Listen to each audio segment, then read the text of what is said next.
इतना बड़ा operation Hamas का, इतना बड़ा ऑपरेशन हिजबुल्लाह का किसी भी फॉरेन फंडिंग के अलावा ये हो नहीं सकता।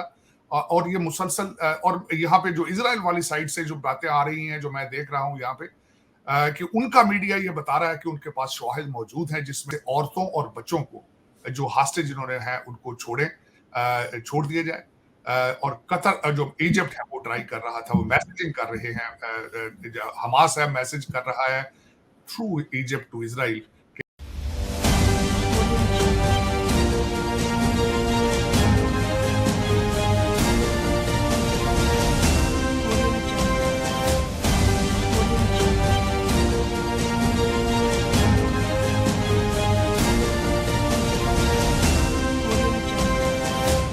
नमस्कार दोस्तों, मैं आपके साथ अंबर जैदी और स्वागत है आप सबका हमारे आज के खास कार्यक्रम इट्स डिबेटेबल में। और आज हमारे साथ एक बार फिर से मौजूद हैं साजिद तार साहब और सीनियर सोशो पॉलिटिकल एनालिस्ट हैं और जियो पॉलिटिकल ऑब्जर्वर भी हैं और दुनिया में जो कुछ भी हो रहा होता है उस पर एक पैनी नजर रखते हैं। बहुत बहुत स्वागत है आपका तार साहब एक बार फिर से। Thank you so much, thank you to have me your show. Thank you so much. तार साहब, पहला सवाल तो यही कि अभी जो हमास ने हमला किया इसराइल पर और जो अभी हालात खराब है, रिटेलिएशन में इसराइल ने भी गाजा पट्टी पर हमला किया है, इस सब को किस तरह से आप देख रहे हैं? क्या आपका ओपिनियन है इस पूरे हालात पर? देखिए, इस वक्त जो मैं वेस्टर्न जो आपका मीडिया और वॉशिंगटन डीसी की जो इस वक्त देख रहा हूं कि वो किस साइड पे जा रहे हैं, दूसरे ममालिक जो है वो किस तरह इसको देख रहे हैं।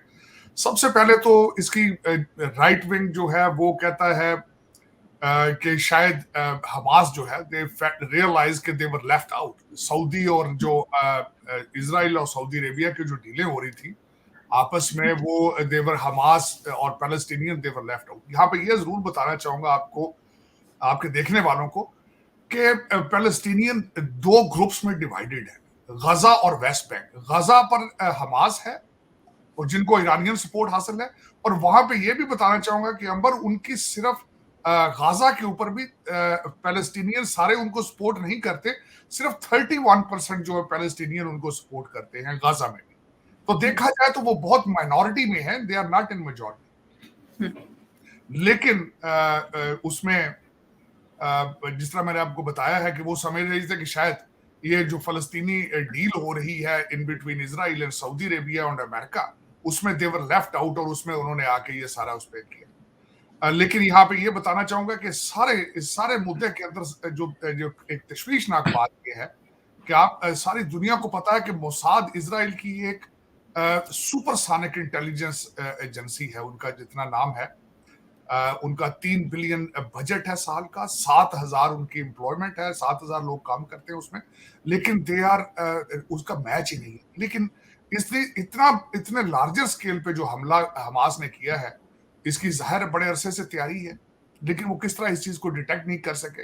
और दूसरा, इस वक्त जो राइट साइड जो रिपब्लिकन साइड है वॉशिंगटन डीसी में, जो राइट विंग है, वो मुसलसल टारगेट कर रहे हैं कि बाइडेन एडमिनिस्ट्रेशन ने जो रीसेंट $6 बिलियन ईरान को दिया है, उसका ज्यादा पोर्शन लोग यही यहाँ पे ये भी कि अगर 1 बिलियन भी ईरान ने हमास को दिया है तो वो इतने रॉकेट खरीद सकते थे, वो तैयारी कर सकते थे। उसको क्रिटिसाइज किया जा रहा है। व्हाइट हाउस जो है वो डिफेंसिव है इस मामले में, और इजराइल के पीछे अपनी सारी जो है वो सपोर्ट लगाने की कोशिश कर रहे हैं। उन्होंने अपना एक शिप कैरियर जो है वो भी उस रीजन में भेज दिया है। लेकिन मेरा पर्सनल अगर मुझसे जाती तौर पर पूछें, as a Muslim, as an American और as a human being, as इंसान, जो कुछ भी हुआ वो ज्यादती हुई है। उसकी वजह यह है कि इसमें एक तो उनका मजहबी त्यौहार था यौम कपूर, उसको वो सेलिब्रेशन कर रहे थे। निहत्ते जो सिविलियन थे जिनके पास दे वर नॉट आर्म और जिनका कोई फॉरेन पॉलिसी, डिफेंस पॉलिसी के साथ उनका कोई रिलेशनशिप नहीं है, उनको निशाना बनाया गया और जाके वहां पे 900 लोगों को बुचर किया गया है। मैं समझता हूँ ज्यादती, ये मैं कंडेम करूंगा इस चीज को। ये ना तो ये इस्लाम है और ना ही ये ह्यूमन बिहेवियर इस तरह होना चाहिए। It is purely terrorism. जिस तरह मोदी साहब ने भी ट्वीट किया है, उन्होंने कहा है कि this is a terrorist attack, और इसमें बिल्कुल कोई शक नहीं है, टेररिस्ट अटैक था। और जिस तरीके से उसके ऑप्टिक्स आए हैं, लोग देख रहे हैं, खवातीन को, बच्चों को जिस तरीके से टारगेट किया जा रहा है, ज्यादती है। और दूसरा, मैं as an observer, as a political scientist ये कहूंगा कि इसमें नुकसान अब दूसरी साइड पे भी सिर्फ सिविलियन का होगा। ये तो मैं ज्यादातर दुनिया के अंदर इस वक्त इस्लाम और ये रेडिकलिज्म और ये सारी चीजें बहसीत कारोबार हो रही है। ये कारोबार है। दूसरी साइड पे भी मारे जाएंगे तो इनोसेंट सिविलियन मारे जाएंगे और लार्जर तादाद में मारे जाएंगे, क्योंकि इनकी कैपेसिटी और एबिलिटी नहीं है टू डिफेंड देमसेल्फ। अब मैं आप देखें, अटैक करने वाले मोटरसाइकिलों पे लोग बैठे हैं, कोई ट्रेंड नहीं है, सोल्जर्स नहीं है, पैराग्लाइडिंग के जरिए अटैक कर रहे हैं, पुअर उनकी सारी ट्रेनिंग है, ये जो कुछ भी है। अब दूसरी साइड पे जब एक ऑर्गेनाइज आर्मी, एक जो कि वेल इक्विप्ड है और दूसरा ट्रेंड है और कैपेसिटी रखती है, एबिलिटी रखती है, जब वो ऑपरेशन करेंगे तो ये किस तरह अपने आप को बचा पाएंगे? ज्यादती की है इन्होंने, इंसानियत के साथ ज्यादती की है, अपने फलस्तीनियों के साथ ज्यादती की है, इन्होंने जूइश स्टेट के साथ ज्यादती की है। इसको जितना भी कंडेम किया जाए अंबर, मैं समझता हूँ इसको करना चाहिए। और इस वक्त मैं, बल्कि ये मेरी ख्वाहिश होगी कि मुसलमान जो हैं, बजाय कि इस पे, इस वक्त तक तो देखा जाए तो बड़े कम ममालिक हैं जो इसकी सपोर्ट में निकले हैं, लेकिन उनको चाहिए कि टेररिज्म के खिलाफ अपनी आवाज बुलंद करें और सारे इसको कंडेम करें और इसराइल को सपोर्ट करें। और हमास या इस तरह की चीजों को मेरे ख्याल में इस तरह खुला नहीं छोड़ना चाहिए जिस तरह वो कर रहे हैं। ज्यादती की उन्होंने। इनफैक्ट यूएई पहला इस्लामिक कंट्री बना है जिसने इजराइल के समर्थन में आगे आकर बोला है। हालांकि जैसे कि आपने भी बात किया कि जो एक पीस के लिए काफी लंबे अरसे से, इनफैक्ट 1948 से ही इजराइल पूरे मिडिल ईस्ट में कोशिशें कर रहा है और यूएई के साथ भी उनकी डील हुई, सऊदी अरेबिया के साथ भी उनकी एक पीस डील ऑलमोस्ट होनी तय थी और ऐसा नजर आ रहा था कि सब कुछ अभी जल्दी ऑफिशियल हो जाएगा। और उस पर इनफैक्ट मैंने भी कई सारे डिस्कशन किए थे और यही सवाल था कि इस पूरे इस्लामिक वर्ल्ड में जिस तरह से इजराइल से रिश्ते बेहतर होते जा रहे हैं, ईरान और कुछ मुल्क अलग छूट जाते हैं। पाकिस्तान को भी लेकर सवाल था कि पाकिस्तान किस तरफ जाएगा, क्या इजराइल को सऊदी के साथ सपोर्ट करेगा। तो सवाल इसको लेकर भी उठ रहा है। दरअसल कई सारी रिपोर्ट्स हैं, कोई कहता है ईरान इसके पीछे है, कोई कहता है टर्की है, कई सारी रिपोर्ट्स हैं। आपको क्या लगता है आखिर किसकी ये पूरी बनाई हुई खिचड़ी है, कौन है इसके पीछे? इसके पीछे देखें, अगर मैं बताऊं इसको कि ईरान के, वैसे यूनाइटेड नेशंस के अंदर जो उनका रिप्रेजेंटेटिव है यहाँ न्यूयॉर्क में, उन्होंने कहा कि हम इसमें इन्वॉल्व नहीं है। लेकिन मुझे ये बताएं, $100 मिलियन एक साल का हमास की फंडिंग करता है ईरान जो है। और दूसरा, उनके मुसलसल एक दूसरे के साथ रवाबत है।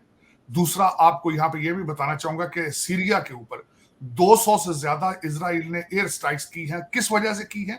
क्योंकि मुसलसल वहां पे असला आता है ईरान से, उसको स्टोर किया जाता था दमास्कस एयरपोर्ट के पास, और वहां से ट्रकों में डाल के वो दो जगहों पे जाता था, एक हमास के पास और दूसरा हिजबुल्लाह के साथ।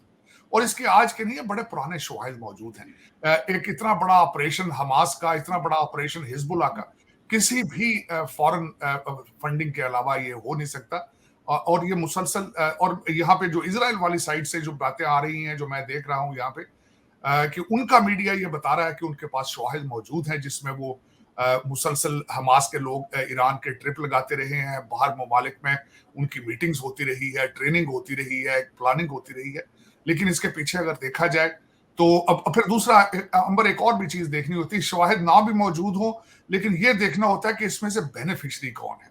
तो इसमें जब सऊदी अरेबिया अपनी बातचीत कर रहा था अमेरिका के साथ, एक्सक्लूसिव डिफेंस एग्रीमेंट का वो उनका आपस में उनकी ख्वाहिश थी, और इजराइल जिस तरीके से मिडिल ईस्ट में ग्रो करना हो रहा था, जो उसमें सबसे ज्यादा तकलीफ किसको हो सकती है, और इस सारे हमले के पीछे बेनिफिशरी कौन हो सकता है? अगर Saudi Arabia Israel deal Daryl होती है तो उसका बेनिफिशरी कौन होगा? तो वो अल्टीमेटली ईरान ही उसमें नजर आता है। यहाँ पे अब दूसरा, बल्कि मैं छोटी सी एक चीज अर्ज करना चाहूंगा कि आपने पाकिस्तान के हवाले से बात की है अर्लियर। पाकिस्तान उन्हीं को उसी वही स्टेटमेंट लेगा जो उसके फाइनेंशियर जो स्टेटमेंट लेंगे। पाकिस्तान इस वक्त सरवाइव कर रहा है सऊदी अरेबिया के पैसों पे, यूएई के पैसों पे, आईएमएफ के पैसों पे और सीपेक के पैसों पे। तो इन सारी खिचड़ी को अगर आप देखें, उनके पास कोई लेवरेज नहीं है अपना इंडिपेंडेंट स्टैंड किसी पॉलिसी पे लेने के लिए। अगर देखा जाए तो आज इस इश्यू के ऊपर वो स्टैंड लेंगे 3 चीजों को देखते हुए। अमेरिका नाराज ना हो। दूसरा वो स्टैंड लेंगे कि सऊदी अरेबिया नाराज ना हो, जो सऊदी अरेबिया को वो फॉलो करेंगे और यूएई को फॉलो करेंगे। अब जो मेरे बच्चे लौंडे लपाड़े जो पाकिस्तान के हैं, जो कि पहले ही जिनको कोई मैं समझता हूं कि अफसोस के साथ मैं कहूंगा कोई अकल नहीं है, उनको जो हमारे फॉरेन एजुकेटेड फॉरेन रेजिडेंट हमारे उनके लीडरान रूलिंग एलीट है, उनको गाइड करती है कि तुमने पढ़ना लिखना नहीं है, तुमने इंग्लिश मैथ नहीं पढ़ना है। जिहाद का तुम्हें उन्हें मैसेज दिया जाता है बार बार, हालांकि जिहाद पाकिस्तानियों हमारे, मैं खुद पाकिस्तानी हमारे डीएनए में नहीं है कि हम जिहाद लंबे चौड़े तरीके से कर सकें, लेकिन एक फैब्रिकेटेड किस्म का इस्लाम उनको दिखाया जाता है। उनको बताया जाता है कि तुमने पढ़ना लिखना नहीं, तुमने इंग्लिश और मैथ की तरफ नहीं जाना। हम जो है, आप इस्लाम का किला हो, आपने जिहाद करना है, सियासत जिहाद है। इस तरह की जो उनको स्टोरियां बताई जाती हैं, वो आज मैं बता रहा हूं आज सबसे मैं तकरीबन 3-3.5 लाख ट्वीट्स मेरे खिलाफ हो चुकी है सो फार पाकिस्तान से, because I am condemning this terrorism, the act of terrorism. तो वो बच्चे जो है आपके, जो वो मैं बता रहा था, जो वो पाकिस्तान के अंदर जो सोशल मीडिया उनको एक टॉय मिला है, पता नहीं इस वक्त फैशन बन चुका है। हालांकि हालात ये हैं कि सोशल मीडिया पे वो इंग्लिश में बात करने की सलाहियत भी नहीं रखते, उर्दू में उनको ट्वीट भी करनी पड़ती है, उर्दू में सारी मैसेजिंग चलती है, सारा कुछ अफसोस के साथ मैं कहूंगा। और वो सारे के सारे इस वक्त जो है वो हमास को अप्रिशिएट कर रहे हैं, जो गलत बात है, और सारे के सारे बगैर किसी फैक्ट्स को देखे एक अंधाधुंध किस्म की जो सपोर्ट होती है वो कर रहे हैं, क्योंकि उन्हें हकीकत से और ना हिस्ट्री से। यहाँ पे अंबर मैं जब मैं इस टॉपिक पे आया हूं तो आपके देखने वालों को ये भी बताना चाहूंगा कि पनामा लीक्स में जब जिसकी वजह से नवाज शरीफ साहब पाकिस्तान के अंदर एक बहुत बड़ा केस बना था, जब पनामा लीक्स के अंदर हमास के हेड जो उसके थे, उनके लड़के का नाम भी था कि करप्शन में इन्वॉल्व है, और मुसलसल शवाहिद दुनिया के पास मौजूद हैं। यूनाइटेड नेशन से जो पैसा जाता है फलस्तीनी एड के लिए या दूसरे ममालिक से, उसमें किस तरीके की करप्शन की जाती है। माजी में आपको मैं बताना चाहूंगा कि जब इन सबको जॉर्डन के अंदर इनको कैंप दिया गया था, इनको सियासी पनाह दी गई थी, तो कुछ अरसे बाद इन्हीं लोगों ने किंग के जॉर्डन के ऊपर भी अटैक किया था। तो मैं ये बताना चाहूंगा, खासकर आपके मुसलमान जो मेरे जो भाई हैं, जो बिल्कुल अंधाधुंध इस चीज की तलकीद करते हैं, इसके पीछे चलते हैं कि नहीं जी ये मस्जिद अक्सा का प्रॉब्लम है। दूसरा एक और मेरा पॉइंट यहाँ पे बताना चाहूंगा, अगर किसी का आपके साथ प्लाट का झगड़ा हो, आपका किसी जगह कब्जे का झगड़ा हो, आप उसमें अल्लाह अकबर के नारे क्यों लगाते हैं? आप उसको मजहबी रंग के देने की कोशिश क्यों करते हैं? आपका उनके साथ प्लाटों का झगड़ा है, आपने पहले वो प्लाट बेचे थे, अब दोबारा आप डिमांड कर रहे हैं उनसे, दोबारा कब्जा लेने की कोशिश कर रहे हैं। मेरे मजहब को उसमें क्यों घसीट के लेके आ रहे हैं आप? This is your territorial problem. आपकी मोटरसाइकिल चोरी हो जाए तो आप उसके पीछे अल्लाह अकबर के नारे लगाएंगे आप? दिस ये इज तो होता है सर, पाकिस्तान में भी यही होता है। इनफैक्ट जो ब्लास्फेमी लॉ का मिसयूज होता है वो इसी तरह से होता है। लेकिन नंबर ज्यादती है, मैं कंडेम करूंगा बिल्कुल उसको। जाती है और इसके खिलाफ। मैं जी। कंडेम करूंगा क्योंकि उसकी वजह यह है कि आपके प्रॉपर्टी के मैटर्स हैं ये। प्रॉपर्टी के मैटर्स में what the religion got to do with it? आप इसको सेंटिमेंट्स दे के हमारा एक तो मजहब को खराब करते हैं, हमारे मजहब को बैड रिप्यूट देते हैं। हम लोगों ने जिंदगियां गुजारनी है, बच्चे पालने हैं, आगे तरक्की की तरफ जाने की बजाय, और आप इस्लाम को इतना बुरा नाम दे रहे हैं। सारी दुनिया के अंदर पहले ही आप मशहूर हैं कि are you a trouble maker. तो आप अब इसके बाद फिर आपकी प्रॉपर्टी का मैटर है, आप उसमें मजहब रख के आप नारे लगा रहे हैं उसके ऊपर। आप बच्चों को हुआ कर रहे हैं, साथ अल्लाह अकबर के नारे लगा रहे हैं। लोगों को गोलियां मार, आप जबा कर रहे हैं, गोलियां मार रहे हैं, साथ अल्लाह अकबर के नारे लगा रहे हैं। मैं बहसीते मुसलमान मैं सीरियसली कंडेम करूंगा इसको। आई एम वेरी ऑफेंडेड कि मेरे मजहब को घसीटा जा रहा है एक प्रॉपर्टी के मैटर्स के। बिल्कुल, और मुझे लगता है कि हर एक इंसान को, हर एक मुसलमान को जो हमास का आतंकी हमला था, इसकी निंदा करनी चाहिए, कंडेम करना चाहिए, क्योंकि कॉन्फ्लिक्ट इज़राइल और पैलेस्टीन के बीच में कुछ भी हो सकता है, वो एक अलग मसला है, लेकिन जो आतंकी हमला है, उसको तो बिना इफ एंड बट किए हम सबको ही कंडेम करने की ज़रूरत है। लेकिन तारिक साहब, जिस तरह से जवाबी कार्रवाई इज़राइल ने की है गाज़ा पट्टी पर, और काफ़ी लोगों के हलाक होने की, उनकी जानें हलाक हुई हैं, ऐसी खबरें हैं। आपको क्या लगता है कि गाज़ा पट्टी को टेक ओवर कर लेगा इज़राइल?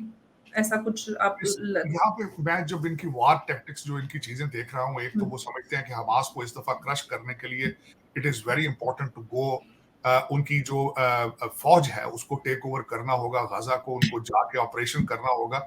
फुट सोल्जर्स को। हालांकि इस वक्त अगर देखा जाए तो आर्मी के अंदर जो वार्स के अंदर इस वक्त ड्रोन और दूसरी चीजों का ज्यादा इस्तेमाल किया जा रहा है बजाय फुट सोल्जर्स के। लेकिन यहाँ पे क्योंकि इस कंडेंस पॉपुलेशन, तो यहाँ पे ये बातें जब उनके डिफेंस को डिस्कस किया जा रहा है तो उस पे उनको टेक ओवर करने का सोचा। गजा को इस वक्त उन्होंने घेरा डाल लिया है। उन्होंने उनकी बिजली, एक तो बिजली बंद करेंगे, खाना पीना पानी बंद करेंगे, और दूसरा उसके बारे में जो देखा जा रहा है, जो सबसे ज्यादा डिफिकल्टी है उनको, क्योंकि 130 के करीब इस वक्त उनके हॉस्टेजेस जो हैं उनको गाजा के अंदर ले जाया गया, और उनको एज ए ह्यूमन शील्ड जो है वो हमास इस्तेमाल करने की जो है वो कोशिश कर रही है ऑलरेडी।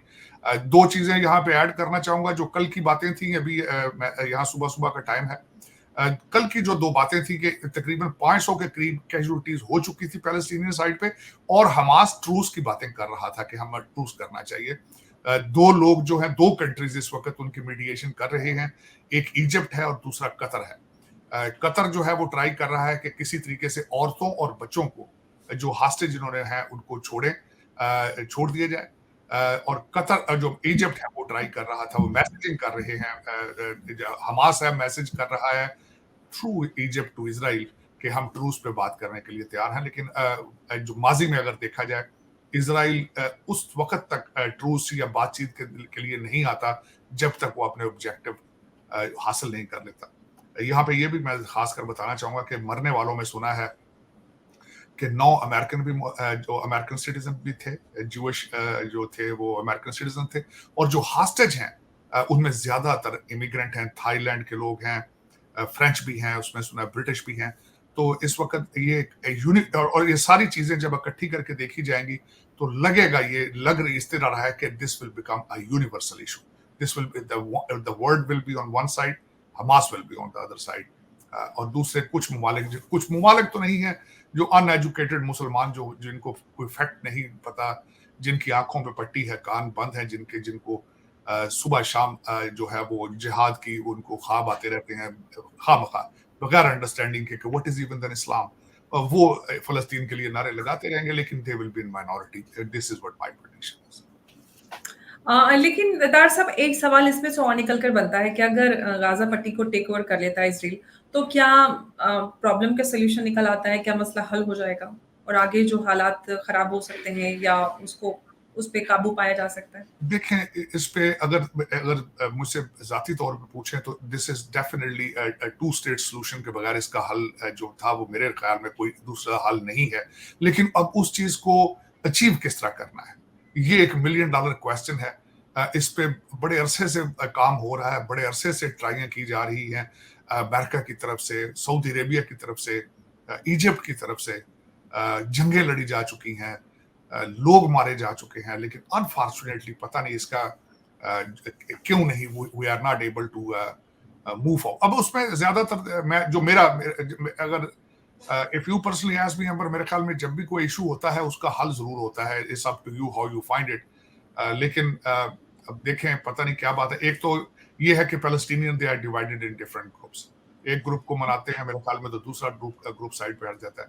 अनफॉर्चुनेटली इस वक्त अंबर जो इस्लामिक वर्ल्ड है उसको सबसे बड़ा इशू यही है, तालीम का फुकदान है, तालीम बिल्कुल नहीं है, और यूनिटी नहीं है, कॉमन सेंस नहीं है, सबसे बड़ी बात है। उसकी एक मैं मिसाल देना चाहूंगा कि जब जिनेवा में इराकी लीडरान को लेके गया, वहां पे ले जाया गया, कॉन्स्टिट्यूशन के बारे में उनकी ओपिनियन ली जा रही थी, तो वो सारा दिन आइसक्रीम और खाने के फ्लेवर्स पे लड़ते रहते थे बजाय कि वो किसी कॉन्क्रीट चीज पे लड़ते। तो यही एक इशू है इस वक्त हमारे इस्लामिक वर्ल्ड के अंदर। अनफॉर्चुनेटली तालीम, लीडरशिप और corruption is killing humans, matter of fact, not only this. देखिए, मुसलमान भी इंसान है। जिस तरह आज मैं मिसाल देना चाहूंगा, अफ्रीका के अंदर 9 कंट्रीज के अंदर कू हो चुका है, मिलिट्री टेक ओवर कर चुकी है, majority of them they are Muslim countries. आप मिडल ईस्ट के कंट्रीज देख लें, कोई फंडामेंटल राइट्स नहीं है, कोई ह्यूमन राइट्स नहीं है। ममालिक को ऐसा चलाया जाता है जिस तरह बाप की प्रॉपर्टी है। और दूसरे जो चंद ममालिक अगर छोड़ दें आप उनके बगैर, वहां पे डिक्टेटर लाइक जो आपकी डेमोक्रेसी है, तालीम की तरफ तवज्जो नहीं है। अफसोस की बात, मिडल ईस्ट में बहुत ज्यादा तेल था, लेकिन उन्होंने कोई एक अच्छी यूनिवर्सिटी अपने मिडल ईस्ट में नहीं बनाई, कोई एक अच्छा हॉस्पिटल नहीं बनाया। मैं जहाँ बैठा हूँ यहाँ से जॉन हॉपकिंस इतना दूर नहीं है, यहाँ बड़े-बड़े ब्लॉक उन्होंने बनाए हैं जॉन हॉपकिंस के अंदर, यहाँ इलाज कराने के लिए आते हैं, अफ़सोस की बात है। प्राइवेट जेट्स में आते हैं, यहाँ से अमेरिकन डॉक्टर जाते हैं उनका इलाज करने, लेकिन वो लोग वैसे के वैसे ही हैं, वो अपने ऊँटों के ऊपर फिर रहे हैं और उन्हें कोई पता नहीं कि दुनिया किस डायरेक्शन पे जा रही है। अफ़सोस की बात है और हँसी भी आती है क्योंकि सुधरने का तो कोई खाना ही नहीं है, ना ही कोई राह नज़र आती है। लेकिन ताहिर साहब जिस तरह से हालात बहुत गंभीर होते जा रहे हैं, दोनों तरफ कैज़ुअल्टीज़ नज़र आ रही हैं, अब क्योंकि इज़राइल भी जवाबी कार्रवाई कर रहा है। सवाल ये है कि जिस तरह से हालात ख़राब होते जा रहे हैं, तो ऐसे में क्या आपको ऐसा लगता है कि कोई ग्लोबल ऑर्गनाइज़ेशन या कोई ग्लोबल इकोनॉमिक पावर इसमें कोई इंटरवेंशन कर सकता है या उसकी ज़रूरत आपको लगती है? या ऐसा कोई पॉसिबिलिटी कि कोई इसमें इंटरवेंशन करेगा और हालात पे काबू पाने के लिए? नहीं, मेरे ख्याल में इस वक़्त जो माज़ी के अंदर अंबर मैं यहाँ बताना चाहूँगा कि मैं कई दफ़ा खुद जब इज़राइल की तरफ से कई दफ़ा ज़्यादती होती थी, ख़ासकर मस्जिद अक़सा के अंदर जाके कई दफ़ा वहाँ प्रेयर्स लोग कर रहे होते थे, तो जाके इंटरवीन करते थे, अंदर जूतों के साथ चले जाते थे। मैं कई दफ़ा I used to condemn, but this time मेरे ख्याल में Israelis, Israel is looking victim in this entire thing.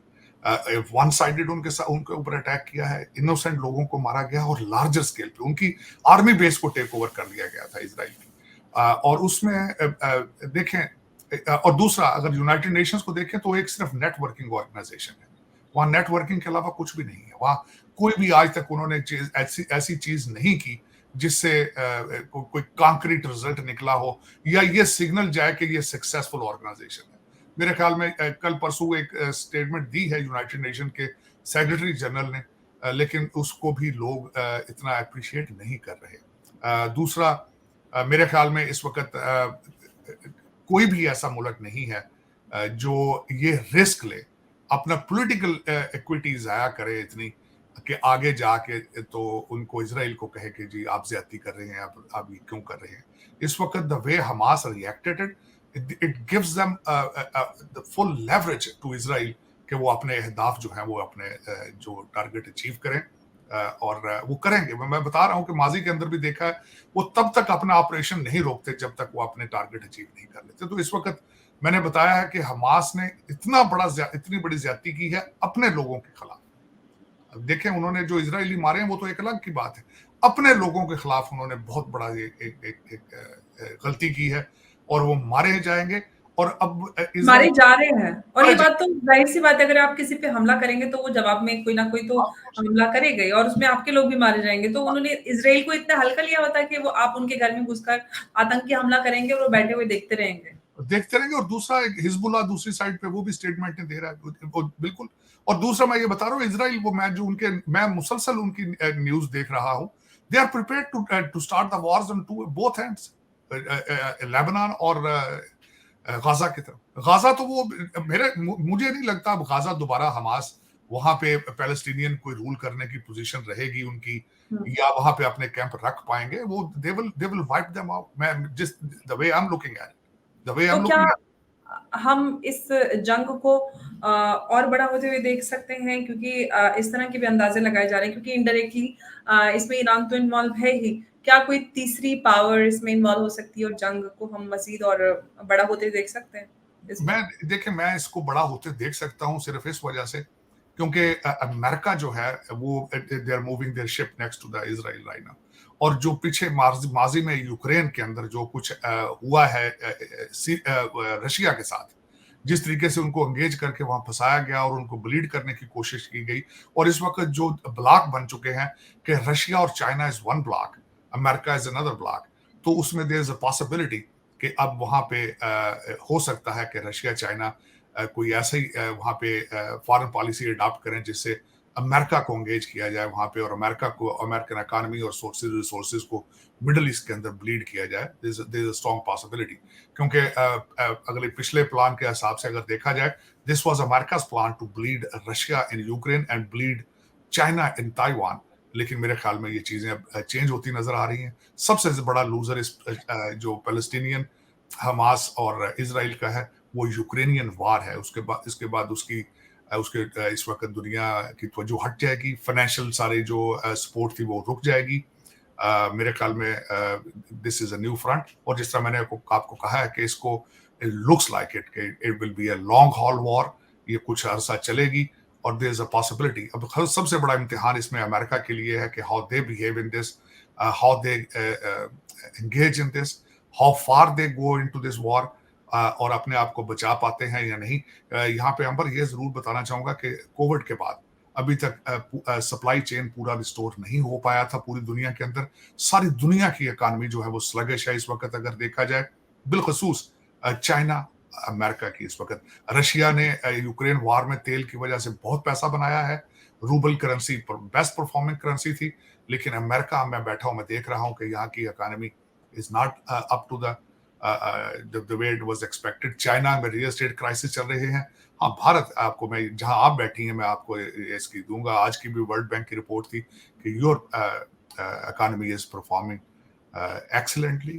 मेरे ख्याल में आप you are India, Bharat is rising as a super power, as economically और डिप्लोमेटिकली। मेरे ख्याल में इस वक्त, हाँ, यहाँ ये जरूर बताऊंगा कि आपका स्टेप जो है, भारत इसमें बड़ा की रोल अदा कर रहा है। पहले एक तो 18,000 भारतीय मौजूद हैं इसराइल के अंदर। दूसरा, आपके रिलेशनशिप जो है इसराइल के साथ, पहले आपकी पॉलिसी, भारत की पॉलिसी में एक बहुत बड़ा शिफ्ट आया है। मोदी साहब ने एक जो ट्वीट की है, और दूसरा, मोदी साहब was the first prime minister who has visited Israel in 2017। और आपकी जो उनके 3D रिलेशनशिप है, आपकी defence diamond and drip irrigation, मैं समझता हूं कि भारत इज, मेरा ख्याल ये कहना बिल्कुल ठीक होगा कि Bharat can play a role in in this diplomacy. यहाँ पे ये भी बताना चाहूंगा कि माजी के अंदर भारत के रिलेशनशिप पैलेस्टीनियंस के साथ भी बड़े अच्छे रहे हैं।